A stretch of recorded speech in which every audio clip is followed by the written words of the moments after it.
Hi everyone, welcome back to Visually Hidden Selects.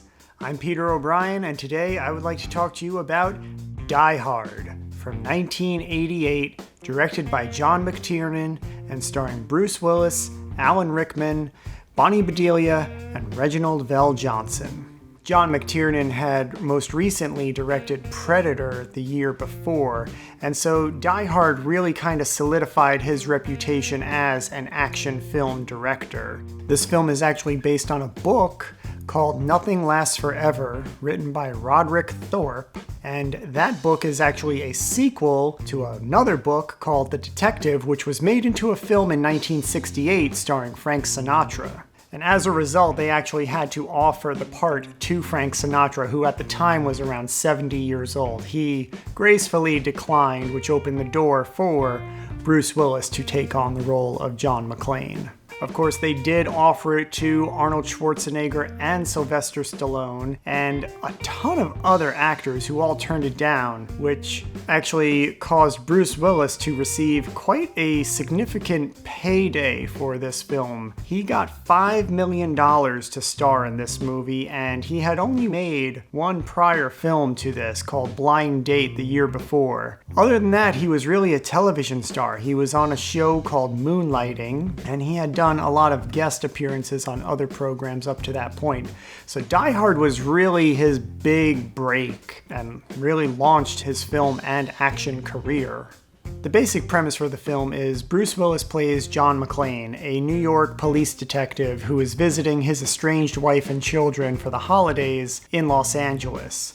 And while at a company Christmas party, a group of men seize control of the building. But what they didn't count on was the edgy, jet-lagged cop with a lot of marital aggression to work out.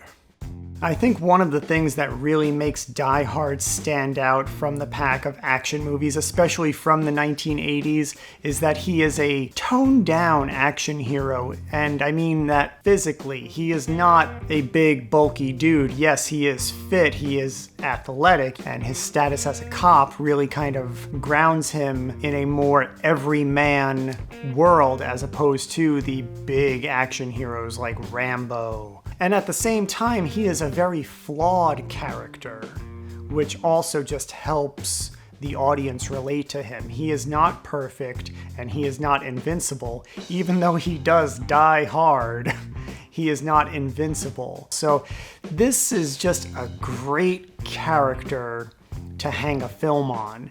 And the only thing that makes this film better is the villain. Hans Gruber, played by Alan Rickman. This was his first film. He had been a stage and theater actor, and this was really his first time stepping in front of a camera, and he crushes as Hans Gruber. He is the most charismatic, polite, sophisticated, and cultured villain you are likely to see in any movie ever. There are times when I just find myself rooting for him because he is so likable as a character. If you forget about what he's actually doing to people, his portrayal is really compelling and really, really engaging and entertaining. Honestly, Alan Rickman is my favorite part of the movie. I mean, it's great up to the point when he enters, but once he comes on screen and his character starts talking, it's almost like Heath Ledger's take on the Joker. It's very hard to not like him, even though he's doing horrible things, because the character and the performance is so captivating and so charismatic. And if it were only Hans Gruber that McClane was up against, it might not be such a big deal, but pretty much everybody is out to get McClane in this movie. Even the good guys are against him. It is the ultimate stacked deck, which just adds to the title of Die Hard. There's a wonderful array of character actor henchmen in this film, headed by Alexander Godunov. He plays Carl, Hans's right-hand man and basically the one who is tasked with finding John McClane in the building, and he really just does a fantastic job. This was his real first time playing a villain, but he just has such a great look about him that you don't question it at all. He is actually a trained ballet dancer. That is his background. And then he moves into hard action, going toe-to-toe with Bruce Willis. And it's just a fantastic performance and a great character. And those are just the designated bad guys. He also has to deal with the FBI, who don't know who he is or why he's there, but they come at him hard during the course of the film, and their actions don't exactly help his situation either. His only real allies are Argyle, his limo driver, who's stuck in the parking garage for most of the film, and Sergeant Al Powell, who gets called to the scene to investigate the situation.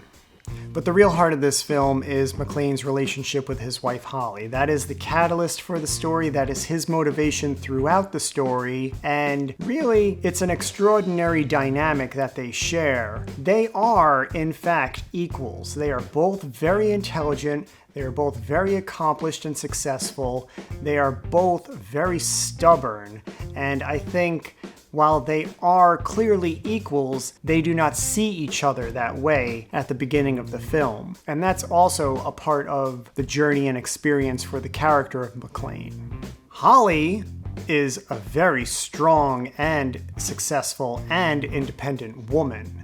And that comes through from the very beginning of the film. And she even goes toe-to-toe with Hans a couple of times. And Hans, unlike John, respects her for it.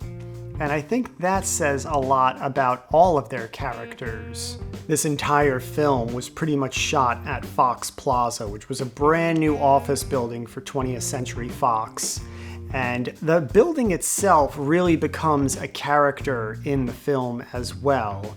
It is ominous in its outward presentation, and then inside, there's just a great series of obstacles that McClane has to overcome throughout the course of the film in his run-ins with the bad guys, as well as avoiding the bad guys. And remember, this is a Christmas movie.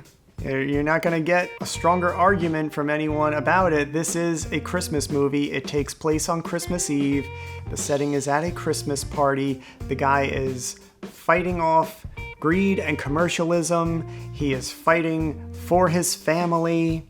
And that's it. I mean, you could basically call this film The Night Before Christmas, if you were so inclined. But Die Hard just has a little bit more broad appeal. And it came out in the summertime. However, I think that's part of what makes this film universally enjoyed, is that you can watch it at Christmas time and feel very comfortable with its themes and its setting. You could watch it during the summertime and equally be entertained because of all of the action. It really has this kind of broad, ingenious appeal built into the plot and built into the story. And I really love the juxtaposition of the Los Angeles setting during Christmas time, because it just kind of better represents Christmas as a global experience. You know, it doesn't have to be snowing outside in order for it to be Christmas.